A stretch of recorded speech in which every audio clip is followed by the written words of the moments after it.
Oh my gosh, Leo, did you see that email from our manager? About the script for next week, yes, I did. Another deadline. Another deadline. That word just makes me feel a little stressed, you know? It does, but let's talk about deadlines in a different way today. Okay, I'm listening. Tell me more about this special way of talking about deadlines. Well, we aren't talking about work deadlines today, exactly. We are talking about the deadlines we set for ourselves when learning English. Ah, the deadlines for perfection. That's the worst kind of deadline, right? Absolutely. That self-imposed deadline to sound perfect with perfect grammar and a perfect accent, it stops so many learners from even trying to speak. You've hit the nail on the head there. We hear from so many listeners who say, I understand everything, but when I open my mouth, nothing comes out. It's a huge problem. Hi, everyone. I'm Mia. And I'm Leo. Welcome to the English Blend. Today, we're going to tackle this idea of the self-imposed deadline, the pressure to be perfect, by talking about fluency versus accuracy. We want to help you feel comfortable communicating even when you make mistakes, because mistakes are totally normal. Exactly. So grab your coffee and let's get started. So let's start with the basics. What is accuracy in language learning, Mia? Accuracy is about correctness. It means using the correct verb tense, choosing the right preposition, and making sure your sentence structure is grammatically perfect. Right. When a learner focuses on accuracy, they are thinking, is my grammar 100% correct? And that's important, of course. We need grammar.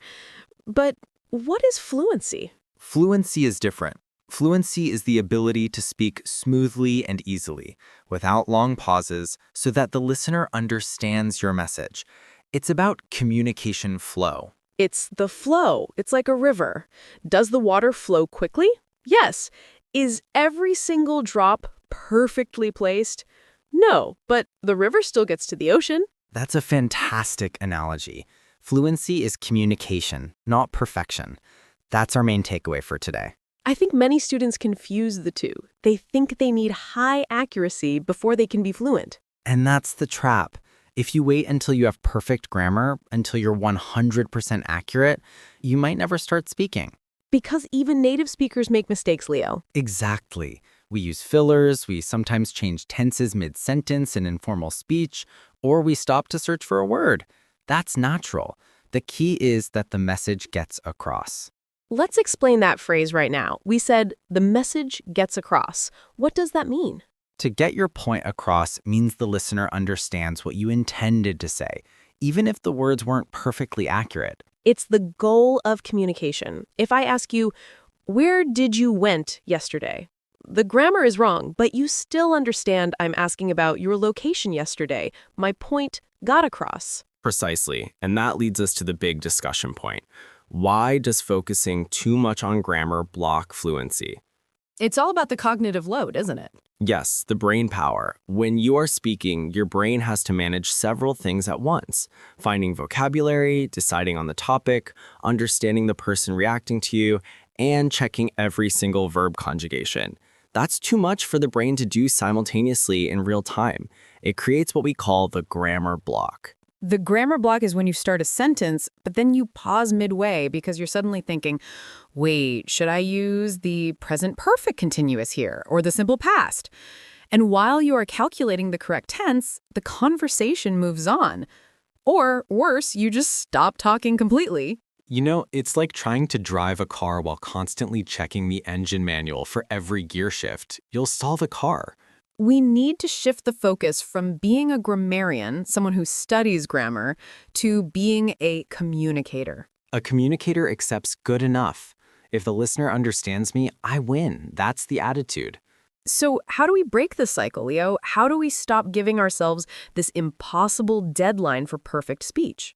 We need practical steps. We need techniques that force our brains to prioritize speed and communication flow over deep grammatical checking. Absolutely. We have 3 main practical tips that address this: massive input, learning chunks, and the 3-second rule.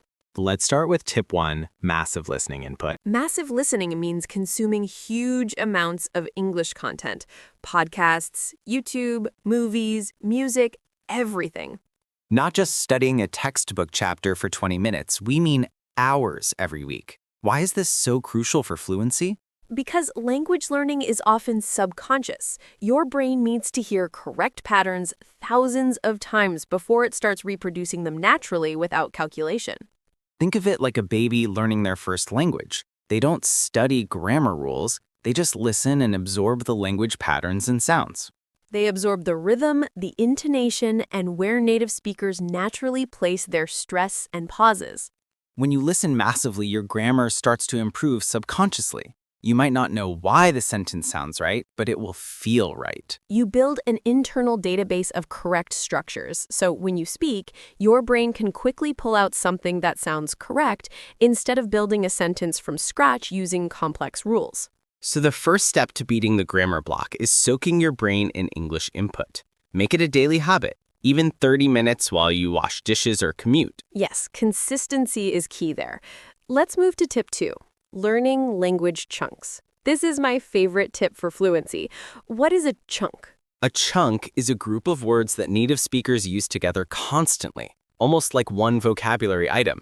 They are fixed phrases or common collocations. Instead of learning how, are, you, and doing separately, you learn the chunk, how are you doing?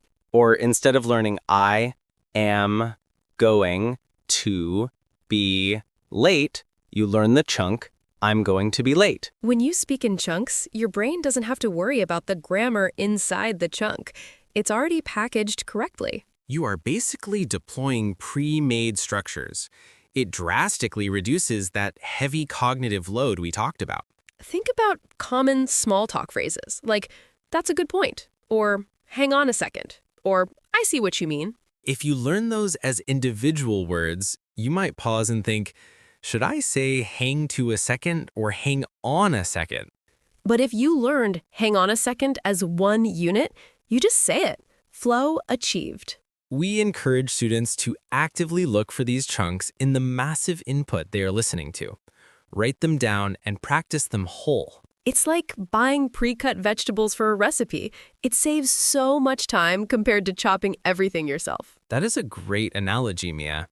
Time-saving and efficient. Okay, let's introduce tip 3, the 3-second rule. This is super practical. The 3-second rule. This is specifically for beating that moment when you feel you need to be perfect. The rule is simple. When someone asks you a question, you must respond within 3 seconds. 3 seconds is not enough time to do a deep grammatical check of your entire sentence structure. Exactly. It forces you to prioritize speed and communication. If you wait longer than 3 seconds, you might pause and let the grammar block take over. If you don't know the perfect word, you must use a simpler word, or a synonym, or even describe the object.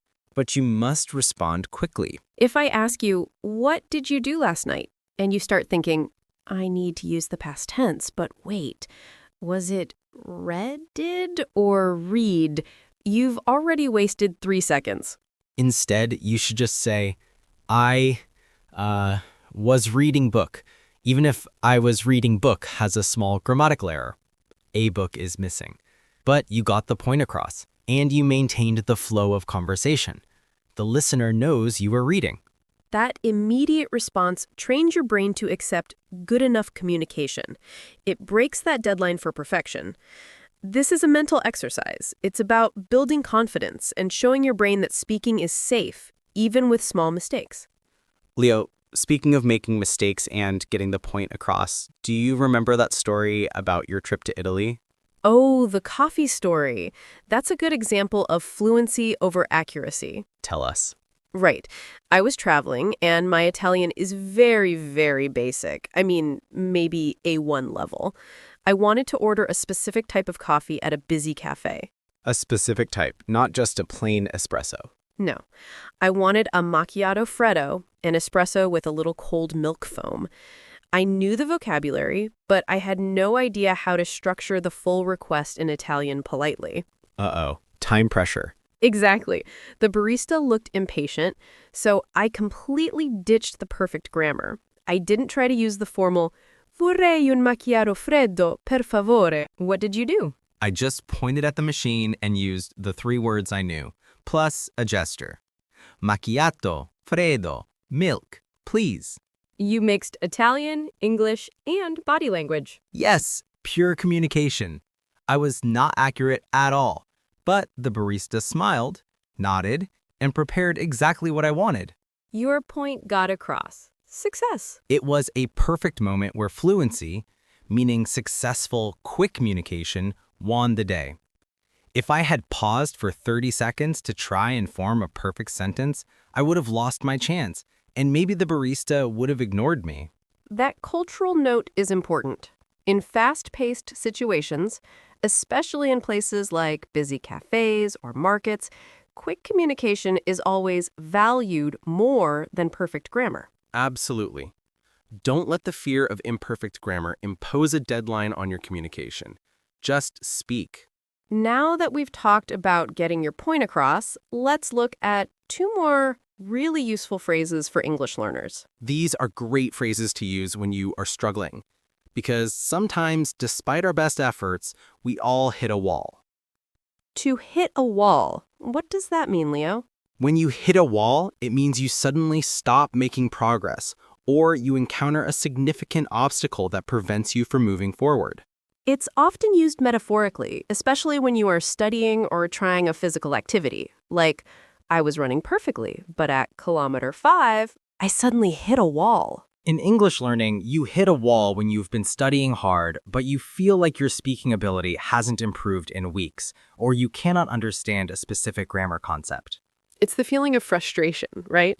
The moment you feel stuck. Yes, and it's important to recognize that feeling and know how to talk about it.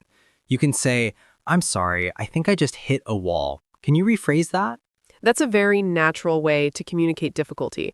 It shows the listener you are trying, but you need a moment. And our third phrase is the perfect antidote for when you feel bad about hitting that wall or when you feel bad about making a mistake. Which is? It's not the end of the world. I love that one. It's so comforting. When we say something is not the end of the world, we mean that the situation is bad or inconvenient, but it is not catastrophic or disastrous. It's a way to minimize the problem and relax about it. If you accidentally use have gone instead of went, that's a mistake. But hey, it's not the end of the world. The listener still understood you. If you forget the name of your colleague in a meeting, it's embarrassing, but it's not the end of the world. You can apologize and ask for the name again. We want learners to use this phrase on themselves. If you fail a test, or if you practice the 3-second rule and completely mess up the sentence, just tell yourself, okay, I made a mistake, but it's not the end of the world. Exactly.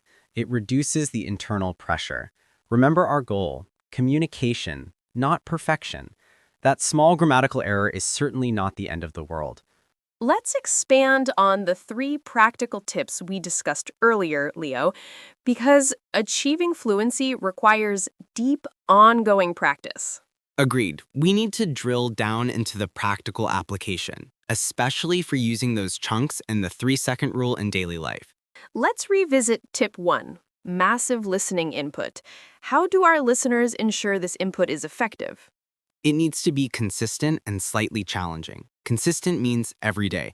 Even 5 minutes is better than 2 hours once a month. And slightly challenging means you should understand maybe 70–80% of what you hear. If you understand 100%, it's too easy. If you understand 50%, it's too frustrating. Find content that aligns with your interests. If you love cooking, listen to cooking podcasts in English. If you love video games, listen to English streamers. This keeps the motivation high. Your brain focuses on the meaning, the content itself, and the grammar structures just flow into your subconscious. That's how we passively absorb accuracy while focusing on fluency. We also need to talk about shadowing as part of massive input. Shadowing is a fantastic technique. It's when you listen to a native speaker and try to repeat what they say almost simultaneously, like a parrot. You're not thinking about the meaning, you are focusing purely on imitating the rhythm, the speed, and the stress. This helps build the physical mechanism for speaking smoothly, the muscle memory of your mouth. It trains your mouth and brain to link the sound to the muscle movement quickly, which helps when you apply the 3-second rule. Okay, let's talk more about tip 2, language chunks. How do you practice chunks beyond just writing them down? You must use them immediately in controlled practice. We recommend creating short, simple dialogues using just those chunks. For example, if your new chunk is, I don't think so, and that's a shame, practice an imaginary conversation. Are we going to the park later? I don't think so. It looks like rain. That's a shame. See? You're using prefabricated language, and you don't have to worry about conjugating the verb to rain or structuring the complex negative, I do not think that we are going. You just use the chunk. Practice speaking to yourself in the mirror, replacing long, hesitant sentences with short, crisp chunks. This bridges the gap between studying vocabulary and actual fluent speaking. It gives you scaffolding. And finally, let's revisit tip 3, the 3-second rule. We need to apply this in real-world, relatable scenarios. Imagine you are at a cafe, and the waiter asks, are you having that to stay or to go? That's a common, quick question. If you pause for more than 3 seconds, you might annoy the person waiting. If you don't know the full sentence, I will have this to stay, your 3 seconds are ticking. You should just say, quickly, to stay, or here, please. Or if you are at work and a colleague asks, can you help me with this report? Your answer, even if simplified, must be fast. Maybe you don't know the perfect phrase, I am currently overloaded with work. Within 3 seconds, you can say, sorry, busy now, maybe later. That quick response shows confidence, even if the language is simple. Fluency is often mistaken for complex language, but it really means smooth communication. Simple, fast communication is always better than complex, slow communication. Remember that self-imposed deadline for perfection is what we are trying to defeat here. Let's cycle back to our language focus for a moment, especially regarding dealing with those moments when you hit a wall. Hitting a wall is a normal part of the learning curve. If you feel stuck, it often means you are right on the verge of a breakthrough. That's a good mindset. When you feel frustrated and you hit a wall, take a break, but make sure the break is productive. Don't spend the break studying more grammar. Spend the break getting more massive input. Watch a movie in English just for fun, without subtitles, to reinforce those subconscious patterns. Speaking of the movie, let's look at how these concepts apply to media consumption. Many listeners try to pause and look up every single word. And that totally destroys the flow and the massive input technique. You break your immersion. If you are watching a TV show and hear a new word, unless that word is crucial for understanding the entire scene, tell yourself, it's not the end of the world if I miss it. Just let it pass. Your brain often uses context clues to understand the meaning anyway. If the word appears 5 more times, then maybe look it up, but not the first time. Focusing too much on those single vocabulary points is prioritizing accuracy over fluency. You lose the rhythm of the language. And the overall goal is always to get your point across in real conversations. You don't get timeouts in a real conversation. That's why we emphasize the 3-second rule so much. It simulates the real pressure of conversation. And if you are speaking with someone and they correct your grammar, what should your reaction be? First, be grateful. They are helping you. Second, don't stop the flow to analyze the correction immediately. Just acknowledge it and continue speaking. If you stop to process the correction, you are setting yourself back into the accuracy-first mindset. Keep the conversation flowing. Keep prioritizing fluency. And tell yourself, I made a little mistake, but it's not the end of the world. I communicated, and that's a success. This brings us to a crucial meta point about the sheer volume of English learning. We are aiming for about 7,000 to 8,000 words in this discussion today. That's a lot of conversation, Leo, but that volume reflects the volume of input and practice needed to shift from accuracy to fluency. Learning is repetition. We repeat these concepts, fluency, chunks, 3 seconds, because your brain needs to hear them many, many times before they become automatic habits. It's the same with the language itself. Hearing I'm going to 1,000 times is what makes it easier to say I'm gonna quickly and naturally. Let's review our key steps and concepts one more time, making sure that we have covered all the ground. Fluency is speed and communication. Accuracy is grammatical correctness. Stop setting that impossible deadline for perfection. You must embrace mistakes. We fight the grammar block by shifting our focus to communication first. Our 3 practical steps are massive listening input to build subconscious grammar, Learning language chunks to use pre-made grammatically sound packages. and the 3-second rule to force quick responses and prioritize flow. And if you feel stuck, you might have hit a wall, which is totally normal. When you make a minor mistake, remind yourself, it's not the end of the world. The ultimate goal is always to get your point across. If they understand you, you won. Think of language like playing a sport. In basketball, you want to score points, communication. You don't stop the game every time you take a messy step, grammar error.